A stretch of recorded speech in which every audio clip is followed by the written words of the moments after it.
Hello everyone, Minute Plus Meditation here. It is Sunday, January the 4th, Feast of the Epiphany. It's moved from the 6th to the Sunday here in Canada, I believe in the United States as well. In Rome at the Vatican, it'll be on the 6th. First reading, book of the prophet Isaiah, chapter 60. Arise, shine from your light, for your light has come, and the glory of the Lord has risen upon you. For darkness shall cover the earth, and thick darkness the peoples, but the Lord will rise upon you, and his glory will appear over you. So even though it will be dark, and this isn't referring to a physical darkness, but a darkness of the intellect, a darkness that covers the human heart because of sin, this will be scattered by the Lord, appearing by the Lord's grace, by his blessing. And then at the very end of this reading, a multitude of camels shall cover you, and young camels, Midian and Ephah, those from Sheba shall come, they shall bring gold and frankincense. It's mentioned here, the only one is missing in this section is myrrh. But the Lord prophesied this through Isaiah. It was, and those who knew the prophecies, they should have all been right there, right? But they weren't. But God warned, let them know this was going to happen.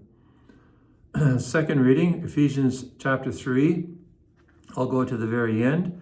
That is, the Gentiles have become fellow heirs, members of the same body, and sharers in the promise in Christ Jesus through the gospel. Now, that was volcanic. That was like a nuclear bomb going off for Paul.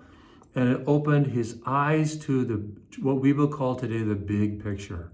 That God wanted all of his children back in the fold, back in the family. He wanted all of even the Gentiles. And after that, Paul gave his whole heart to the proclamation of the good news to the Gentiles. Ask God to help you see the big picture in your own life. That wretched sinner that you know, that sibling, that uncle, that so on, so on, and so on, who you think doesn't deserve to, come back to God, doesn't deserve heaven. Think of the big picture. Just like God does. To the Gospel of Matthew chapter 2, wise men came from the east asking, where is the child who has been born King of the Jews? For we observed his star at its rising and have come to pay him homage.